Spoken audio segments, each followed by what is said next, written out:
I would say the thing that keeps me up at night is just more the reputation damage. I mean, obviously there's financial damage. We have cybersecurity insurance, but I've looked at those policies on behalf of clients. There's a lot of loopholes. Many clients think that they have protections they don't actually have. So you really just want to prevent it from happening in the first place, because the cost financially is significant, but the reputation damage for failure to prevent this from happening in the first place. And I think some of that too, and I know you guys help develop these plans, of having a good incident response. If the first time you're thinking about that is when you realize you have a breach, it's a little late. So one of the things I like about having your organization as a partner for Hunter Business Law, but also to recommend you to clients, which we've been happy to do that on many occasions, is that then they know that they have someone to call. So not only you guys will help put together a plan, help educate, monitor if you sign up for that service, but then also knowing like, oh my God, this has happened. I have someone to call that I already have an established relationship with. That's really critical. It's rapidly changing.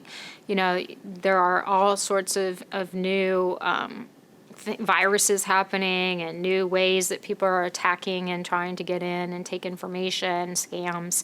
So to try to stay on top of any of that as a fairly small law firm would just not be practical at all. And that's what you all are experts at. And so let the experts do what the experts do. You know, your firm has a good reputation, and that comes with the territory of performing for clients and putting them at ease. If I receive something and it looks like it's from his email address and it's signed Cheers, that's going to make me think that that's the source of that communication. So they're getting sophisticated in the way of sort of making themselves look like a familiar sender.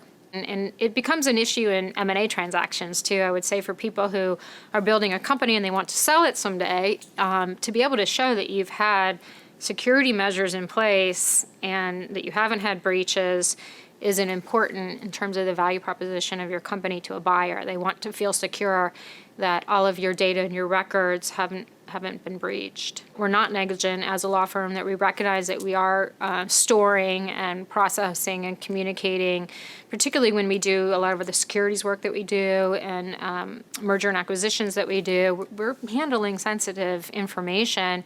So I feel better about the fact that we're being cautious, but that we also have an alliance with an organization with your expertise.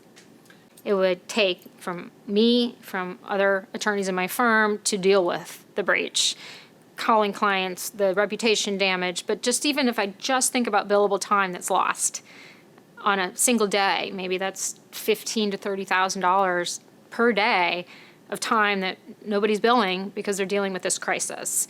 It adds up. You know, it's pretty easy to make that value proposition that it's not worth it not to invest in this. And I think the other thing is that many companies now will just not do business with you if you do not have a data protection security protocols and you don't have somebody with expertise that's handling your security. Many board of directors, people who are sitting on board of directors for other corporations, law firms don't really manage themselves quite that way, but if you're the managing partners or on the board of any organization, I think your shareholders, your partners, your employees, you have an obligation to them to not put the company in that level of jeopardy by not at least taking reasonable measures to prevent something like this from happening.